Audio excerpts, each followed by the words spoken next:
يا أيها الذين آمنوا اتقوا الله حق تقاته ولا تموتن إلا وأنتم مسلمون واعتصموا بحبل الله جميعا ولا تفرقوا واذكروا نعمة الله عليكم إذ كنتم أعداء فألف بين قلوبكم فأصبحتم بنعمته إخوانا وكنتم على شفا حفرة من النار فأنقذكم منها كذلك يبين الله لكم آياته لعلكم تهتدون يا أيها الناس اتقوا ربكم الذي خلقكم من نفس واحدة وخلق منها زوجها وبث منهما رجالا كثيرا ونساء واتقوا الله الذي تساءلون به والأرحام إن الله كان عليكم رقيبا يا أيها الذين آمنوا اتقوا الله وقولوا قولا سديدا يصلح لكم أعمالكم ويغفر لكم ذنوبكم ومن يطع الله ورسوله فقد فاز فوزا عظيما أما بعد وقال النبي صلى الله عليه وسلم بلغوا عني ولو آية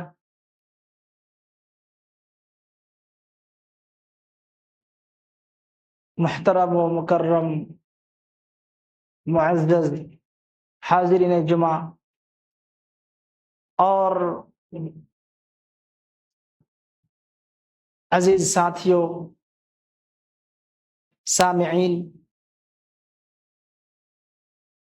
سب سے پہلو پہل اس خداوند قدوس کی تعریف و توصیف، کبریائی بڑائی، جو وحدہ لا شریک لہ ہے، اس کے علاوہ کوئی دوسرا نہیں ہے، جو پوری کائنات، ہر چیز، شجر حجر، کیڑے مکوڑے، درندے، جانور، تمام چیز کے جو رب ہے وہ صرف اور صرف ایک اللہ رب العالمین ہے۔ بعدہ انگنت بے شمار درود و سلام نازل ہو تمام نبیوں پر، بالخصوص ہمارے آخری نبی، آخری لیڈر، تاجدار مدینہ احمد مجتبی محمد مصطفیٰ صلی اللہ علیہ وسلم پر، اللہم صلی وسلم۔ بزرگوں اور دوستو، آج میں جس عنوان کو لے کر آپ کے سامنے روبرو ہوا ہوں وہ ہے عذاب قبر۔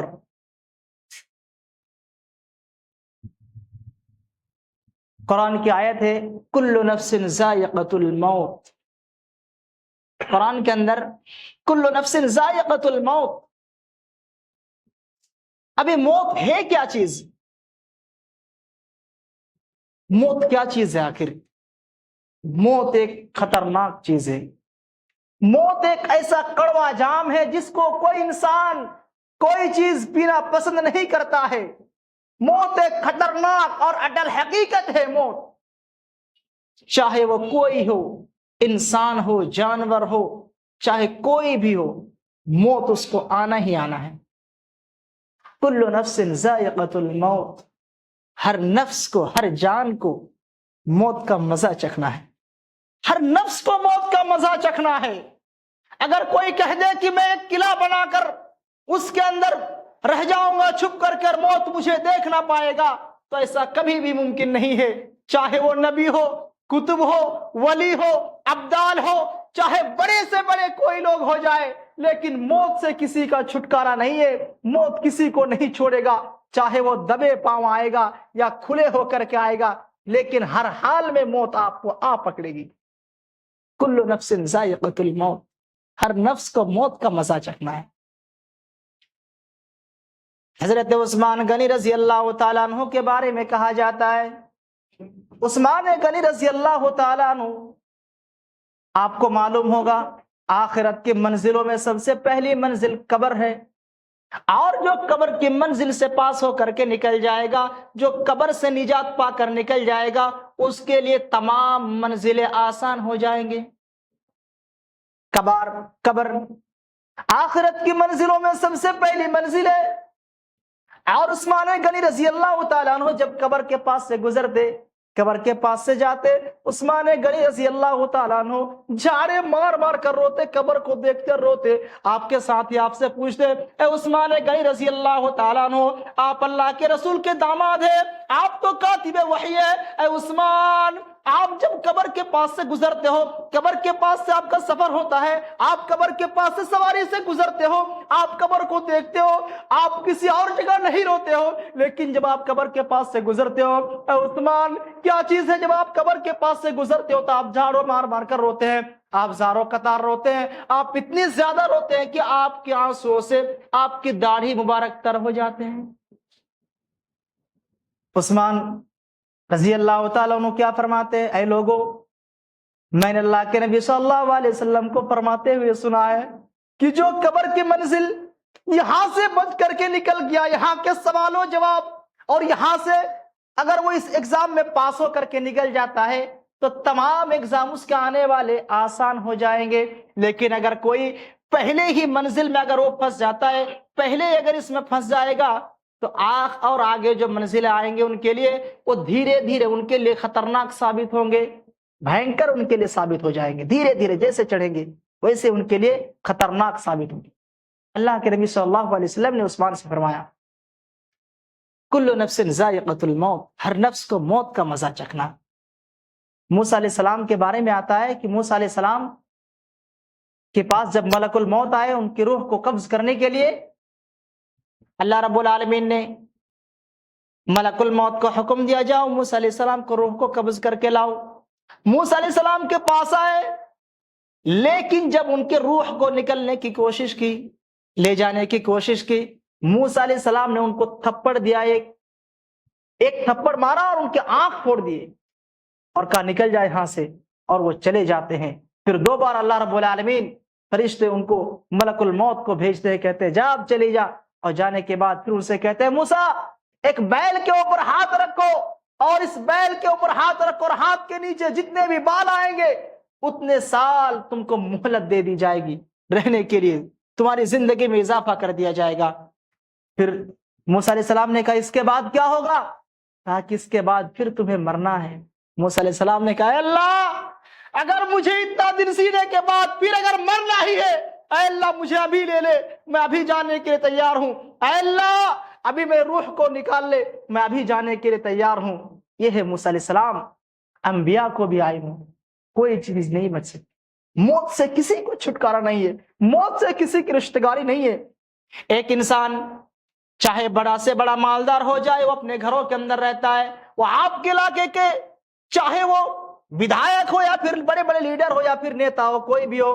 جب وہ انسان مر جاتا ہے، ایک انسان مر جاتا ہے اور ان کے آل اولاد رہتے ہیں، ان کے بال بچے رہتے ہیں، ان کے بیٹے رہتے ہیں، ان کے پریوار رہتے ہیں، ان کے بھائی وغیرہ رہتے ہیں۔ جب وہ انسان مر جاتا ہے تو مرنے والا کا یہ نہیں کہا جاتا ہے کہ فلاں شخص مر گیا ہے، بلکہ ان کو کہا جاتا ہے کہ میت کا انتقال، ایک میت ہو گیا ہے، ہمارے محلے میں ایک شخص مر گیا ہے، ہمارے محلے میں ایک میت کا جنازہ ہے، ایک میت کا اس ٹائم پہ جنازہ ہے، نماز پڑھی جائے گی، یہ ہوگی وہ ہوگی کہی جاتی ہے، لیکن یہ نہیں کہا جاتا ہے کہ فلاں شخص مر گیا ہے۔ انہی کے بیٹے جن کے لیے وہ دنیا میں نہ جانے در در کے ٹھوکریں کھاتے رہتے ہیں، دوسروں کے در پہ جا کر ٹھوکریں کھاتے ہیں، وہ بیٹا بھی کل کام نہیں آئے گی، قیامت کے دن کوئی کسی کا پریشان حال نہیں ہوگا، بلکہ ہر انسان کو تنہا تنہا جانا پڑے گا اور سب کو اکیلا حساب دینا پڑے گا، کوئی کسی کا وہاں پر دیکھ بھال نہیں کر سکتا ہے۔ اے لوگوں، قرآن کے اندر کیا فرمایا؟ یوم یفر المرء من اخیہ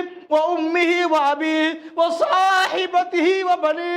لکل امرئ منہم یومئذ شأن یغنیہ وجوہ یومئذ مسفرہ ضاحکۃ مستبشرہ ووجوہ یومئذ علیہا غبرہ ترهقها قترا اولئک هم الکفرۃ الفجرا، یعنی وہ دن ایسا آئے گا ایک دن جو بیٹے اپنے باپ سے بھاگیں گے دیکھ کر کے، اور باپ بیٹوں سے، اور ماں بیٹی سے، اور بیٹی بھی ماں سے، اسی طریقے سے بیوی بھی اپنے شوہر کے کام نہیں آئیں گے، وہ بھی ان کو چھوڑ کر بھاگ جائیں گی، کوئی کسی کا پریشان حال نہیں ہوگا۔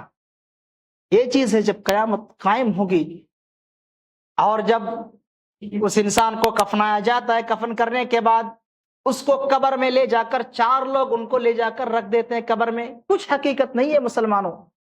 انسان دنیا میں گندی دنیا ہے، یہ اس دنیا کے اوقات کچھ بھی نہیں ہے، جس دنیا کے چکر میں تم پڑے ہو، جس دنیا کے اندر ہم اور آپ نہ جانے کون کون سے گناہ کر بیٹھتے ہیں، کون کون سے خرافات اور نہ جانے شرک کام کرتے ہیں، نہ جانے کسی کے درگاہ پہ سر جھکاتے ہیں۔ درگاہ پہ سر نہیں جھکانا ہے، کسی سے مانگنا نہیں ہے، اگر مانگنا ہے تو ایک اللہ سے مانگو، وہی ہے جو دینے والا ہے، اس کے سوا کوئی دوسرا نہیں ہے جو آپ کو دے سکتا ہے، کوئی نہیں دے سکتا۔ قرآن کے اندر کیا کہا؟ وَإِن يَمْسَسْكَ اللَّهُ بِضُرٍّ فَلَا كَاشِفَ لَهُ إِلَّا هُوَ وَإِن يَمْسَسْكَ بِخَيْرٍ فَلَا رَادَّ لِفَضْلِهِ وَإِن يَمْسَسْكَ بِخَيْرٍ فَلَا رَادَّ لِفَضْلِهِ، اور اگر اللہ رب العالمین کسی کو نقصان پہنچانا چاہے، دنیا کی کوئی طاقت نہیں ہے کہ اس کو اس نقصان سے بچا لے، اس نقصان سے اس کو دور کر دے۔ وَإِن يَمْسَسْكَ بِخَيْرٍ فَلَا رَادَّ لِفَضْلِهِ، اور اگر اللہ رب العالمین کسی کے ساتھ بھلائی کرنا چاہے، کسی کو روپیہ پیسہ دینا چاہے، کسی کو دولت دینا چاہے، کسی کو شہرت دینا چاہے، کسی کو امیر بنانا چاہے، تو دنیا کی کوئی طاقت نہیں ہے کہ اس کو بھی روک کر کے دکھا دے۔ یہی اللہ رب العالمین ہے، لا الہ الا اللہ محمد الرسول اللہ، اللہ سپر پاور ہے، اس کے سوا کوئی دوسرا نہیں ہے، اور محمد صلی اللہ علیہ وسلم اللہ کے پیارے رسول ہیں۔ اور ہم کیا کرتے ہیں؟ لا الہ الا اللہ بھی پڑھتے ہیں، اور جا کر کے دوسروں کے درگاہ میں اپنے سر کو بھی ٹیکتے ہیں، اپنے ماتھے کو بھی ٹیکتے ہیں، لا الہ الا اللہ بھی پڑھتے ہیں، لیکن ہم جا کر کے قبروں میں چادر بھی چڑھاتے ہیں۔ ہم لا الہ الا اللہ تو پڑھتے بھی ہیں، لا الہ الا اللہ ہم پڑھتے بھی ہیں، لیکن ہم جا کر کے دوسروں سے مانگتے ہیں۔ نہیں مسلمانوں، اگر مانگنا کسی سے تو صرف اور صرف ایک اللہ سے مانگو، وہی اللہ ہے جو تمام چیزوں کو پورے کرنے والے ہیں، وہی ہر چیز کو عطا کرنے والا ہے، اس کے علاوہ کسی کے حکم سے ایک ذرہ بھی برابر کام نہیں ہو سکتا ہے، وہ اللہ ہے۔ تو بات چل رہی تھی کہ قیامت جب ایک انسان مر جاتا ہے تو اس کو مرنے کے بعد 4 لوگ ان کو لے جا کر کے دفن کر دیتے ہیں قبر میں، ان کو ڈال دیا جاتا، لوگ مٹی دے کر، وہ بیٹا بھی ہوتے ہیں جن کے لیے وہ در در پر ٹھوکریں کھا کر کام کرتے ہیں، پراپرٹی بناتے ہیں، ان کے لیے زمین و جائیداد خریدتے ہیں، وہ بیٹا بھی مٹی دے کر کے ہاتھ کو جھاڑتے ہوئے چلے آئیں گے، کچھ نہیں کر سکتا ہے کوئی، کچھ نہیں، وہاں پر کچھ کام نہیں آ سکتا ہے۔ آپ کا صرف اور صرف کچھ کام آ سکتا ہے تو 3 چیزیں وہاں پر آپ دنیا سے رخصت ہونے کے بعد، میں آپ کے سامنے وہ حدیث بھی بیان کروں گا۔ جب ان کو قبر میں رکھ دیا جاتا ہے، حضرت برا بن عازب رضی اللہ تعالیٰ عنہ کی روایت ہے، وہ روایت کرتے ہیں کہ اللہ کے رسول صلی اللہ علیہ وسلم نے فرمایا، جب بندے کو قبر میں رکھ دیا جاتا ہے اور لوگ مٹی دے کر واپس آ جاتے ہیں تو لوگوں کی جوتوں کی آواز کو سنتے ہیں مردے جوتوں کی آواز کو سنتے ہیں مردے۔ اور یہیں تک نہیں، جب لوگ چلے آتے ہیں اور ان کے پاس 2 فرشتے آ جاتے ہیں قبر میں، 2 فرشتے آتے ہیں اور ان کو اٹھا کر بیٹھا دیتے ہیں۔ اب شروع ہو گیا ایگزام، ان کا سوال و جواب کا سلسلہ شروع۔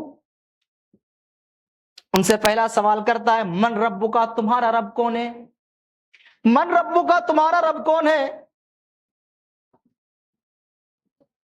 اگر وہ ایمان والا ہوگا، اگر وہ لا الہ الا اللہ پڑھنے والا ہوگا، اور اگر وہ اللہ کو ماننے والا ہوگا اور نبی صلی اللہ علیہ وسلم پر ایمان لانے والا ہوگا، تو وہ کہے گا کہ ربی اللہ، میرا رب تو اللہ ہے۔ دوسرا سوال ان سے کیا جائے گا، ما دینوں کا، تمہارا دین کیا ہے؟ ما دینوں کا، تمہارا دین کیا ہے؟ اگر وہ توحید والا ہوگا، اگر وہ کلمہ پڑھنے والا ہوگا، اور اگر وہ اللہ اور اس کے رسول پر ایمان لانے والا ہوگا، تو وہ کہے گا کہ دین الاسلام، کہ میرا دین اسلام ہے، میں دین اسلام پر ہوں، پھر ان سے سوال کیا جائے گا ما کنت تقول هذا الرجل، محمد صلی اللہ علیہ وسلم، اے آدمی بتا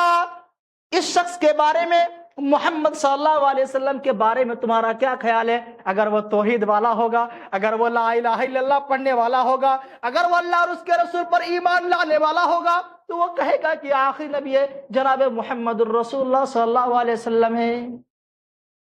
اب کہہ رہے ہیں کچھ لوگ، یہ مت سوچ لیجئے قبر کے اندر جو سوال و جواب ہوں گے اس کو ہم یہاں سے یاد کر کے چلے جائیں گے، ایسا نہیں ہو سکتا ہے۔ ان کے لیے آپ توحید اور اعمال کرنا ہوگا، آپ کو اعمال۔ آپ سوچیں گے کہ ہم ایک مولوی صاحب کو بلا لیں گے اور مولوی صاحب سے جو سوال ہونے والے ہیں صرف ہم ان 5-6 چیزوں کو یاد کر کے چلے جائیں گے، وہاں جواب دے کر نکل جائیں گے، کبھی نہیں ہو سکتا ہے، ایسا ممکن ہی نہیں ہے، آپ بالکل بھی ایسا نہیں کر سکتے ہیں۔ اے اللہ کے نبی جناب محمد الرسول اللہ صلی اللہ علیہ وسلم، زید بن ثابت رضی اللہ تعالیٰ عنہ سے روایت ہے کہ اللہ کے نبی صلی اللہ علیہ وسلم بنو نجار کے ایک باغ سے کھچر پر سوار ہو کر نکل رہے تھے، اللہ کے نبی صلی اللہ علیہ وسلم کھچر پر سوار ہو کر نکل رہے تھے اللہ کے نبی صلی اللہ علیہ وسلم، اور اچانک اللہ کے نبی صلی اللہ علیہ وسلم کے کھچر جو سواری تھے وہ بدکنے لگا، اچھلنے لگا۔ اللہ کے نبی جناب محمد الرسول اللہ صلی اللہ علیہ وسلم نے فرمایا کیا تم لوگ جانتے ہو، کیا تم لوگ جانتے ہو یہاں پر، لیکن وہاں پر 5 یا 6 قبریں تھے موجود تھے، 5 یا 6 قبر موجود تھے وہاں پر۔ تو اللہ کے نبی صلی اللہ علیہ وسلم نے فرمایا کیا تم لوگ ان قبر والوں کو جانتے ہو کوئی؟ تو کہنے لگے اللہ کے نبی صلی اللہ علیہ وسلم ہاں میں ان قبر والوں کو جانتا ہوں۔ اے اللہ کے نبی صلی اللہ علیہ وسلم میں ان قبر والوں کو جانتا ہوں، اچھی طریقے سے جانتا ہوں۔ فرمانے لگے اللہ کے نبی صلی اللہ علیہ وسلم سے اے اللہ کے نبی جب یہ دنیا سے مرے تھے، جب یہ دنیا سے انتقال کر گئے تھے، ایمان کی حالت میں نہیں مرے تھے، اے اللہ کے نبی صلی اللہ علیہ وسلم جب یہ دنیا سے رخصت ہو کر گئے تھے تو یہ شرک کی حالت میں مرے تھے۔ تو اللہ کے نبی صلی اللہ علیہ وسلم نے فرمایا جو انسان قبر میں شرک کر کے گناہ کر کے آئے گا جہنمی ہوگا، اس کو فرشتے سوال کرنے کے بعد ایک لوہا کے ہتھوڑی ہوتا ہے نا، لوہا والا بنایا جائے گا اور اس کو مارا جائے گا، کس کے مارا جائے گا، بہت چیخے گا، وہ بہت چیخے گا، اور قبر کے اندر عذاب۔ اللہ کے نبی صلی اللہ علیہ وسلم نے فرمایا لوگوں اگر مجھے اس بات کا ڈر نہ ہوتا، اس بات کی ڈر نہ ہوتا کہ قبر کے اندر جو عذاب ہو رہے ہیں مردوں کو اگر لوگ سن لیں گے تو لوگ اپنے مردوں کو دفن کرنا بند کر دیں گے قبروں میں۔ اس طریقے سے اتنا بھیانک، اتنا خطرناک عذاب دیا جاتا ہے۔ اور جو جہنمی ہوں گے ان کے قبر میں 99 سانپ چھوڑے جائیں گے۔ 99 کتنے سانپ چھوڑے جائیں گے؟ 99۔ اور ایک سانپ اگر ایک مرتبہ دنیا میں سانس لے لے تو دنیا کے اندر کوئی چیز ہری بھری باقی نہیں رہے گی، ہری بھری کوئی چیز باقی نہیں رہے گی، دنیا کے اندر تمام چیزیں ختم ہو جائے گی۔ آئیے ایک حدیث میں آپ کو بیان سناتا ہوں۔ عن عبداللہ ابن عمر رضی اللہ عن ابن عمر رضی اللہ عنہما قال قال رسول اللہ صلی اللہ علیہ وسلم ان احدکم اذا مات عرس علیہ مقعده بالغداة والعشی ان کان من اہل الجنة فمن اہل الجنة وان کان من اہل النار فمن اہل النار فیقال هذا مقعدك حتى يبعثك الله الیہ یوم القیامہ۔ قبر میں جو مردے دفن کیے جاتے ہیں، اللہ کے نبی جناب محمد رسول اللہ صلی اللہ علیہ وسلم نے فرمایا کہ جب مردوں کو قبر میں دفن کیا جاتا ہے، اگر وہ انسان جنتی ہوتا ہے، اگر وہ توحید والا ہوتا ہے، اگر وہ اللہ اور اس کے رسول پر ایمان لانے والا ہوتا ہے، ان کان من اہل الجنت فمن اہل الجنہ، اگر وہ اہل جنت میں سے ہوتا ہے تو اس کو بالغدات والعشی، صبح اور شام قبر کے اندر سے اس کو جنت دکھایا جاتا ہے۔ اگر وہ انسان جنتی ہوتا ہے تو ان کو صبح اور شام ایک مرتبہ کر کے ان کو جنت دکھایا جاتا ہے۔ وَإِن كَانَ مِنْ أَهْلِ النَّارِ فَمِنْ أَهْلِ النَّارِ، اور اگر وہ انسان جس کو قبر میں دفن کیا گیا اگر وہ جہنمی ہوتا ہے تو صبح اور شام اس کو جہنم دکھایا جاتا ہے،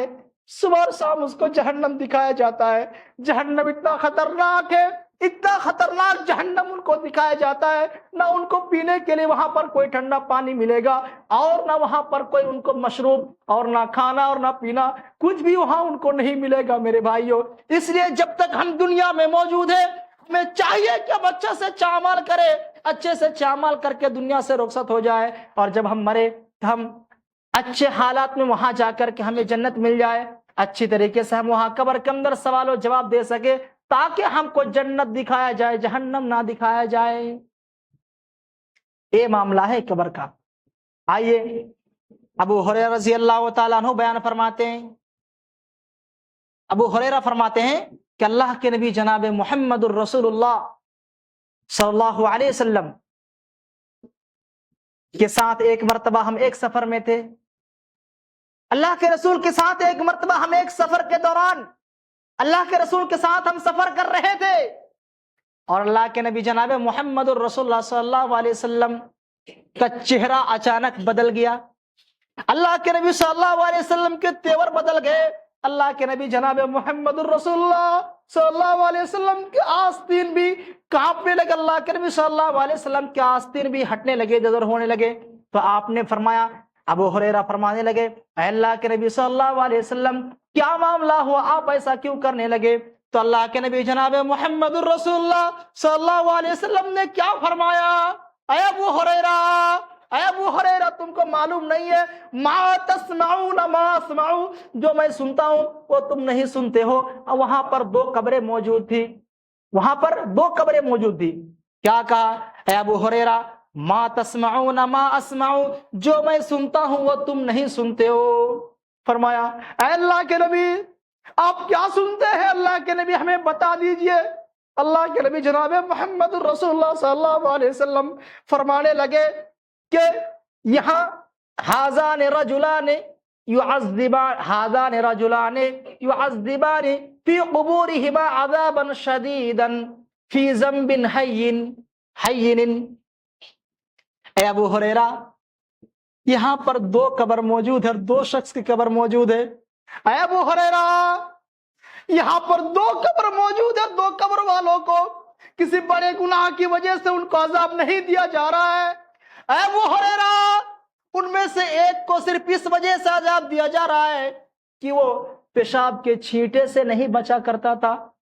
ان میں سے ایک جو تھا وہ پیشاب کے چھینٹوں سے کبھی نہیں بچتا تھا، اس وجہ سے ان کو عذاب دیا جا رہا ہے۔ پھر فرمانے لگے، اے اللہ کے نبی صلی اللہ علیہ وسلم وہ دوسرا کون سا شخص ہے؟ اللہ کے نبی صلی اللہ علیہ وسلم نے فرمایا، دوسرا شخص جو ہے وہ لوگوں کی چگلی کرتے تھے، وہ چگلی کرتے تھے، وہ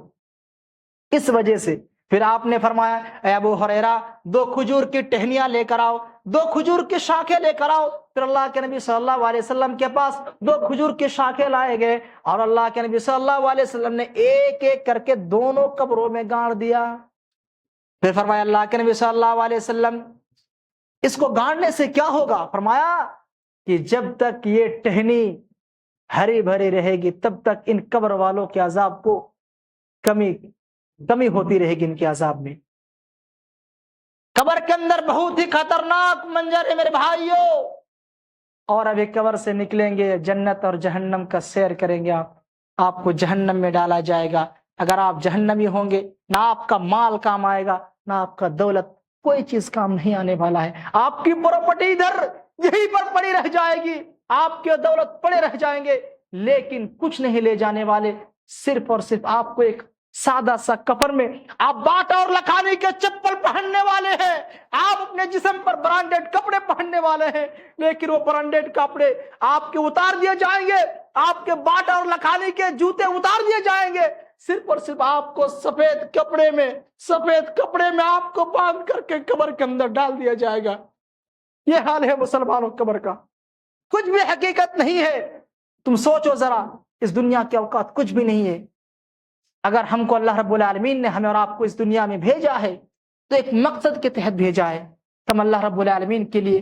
جو کام کرنے کے لیے ہمیں بھیجا ہے اس کام کو ہم انجام دیں، ہم لوگوں کے حق کو نہ مارے، لوگوں کے ساتھ حق تلافی نہ کرے، لوگوں سے ہم اچھی طریقے سے پیش آئے، لوگوں کا ہم حق نہ کھائے، ہم چگلی نہ کرے، ہم غیبت نہ کرے، یہ سوچنا چاہیے۔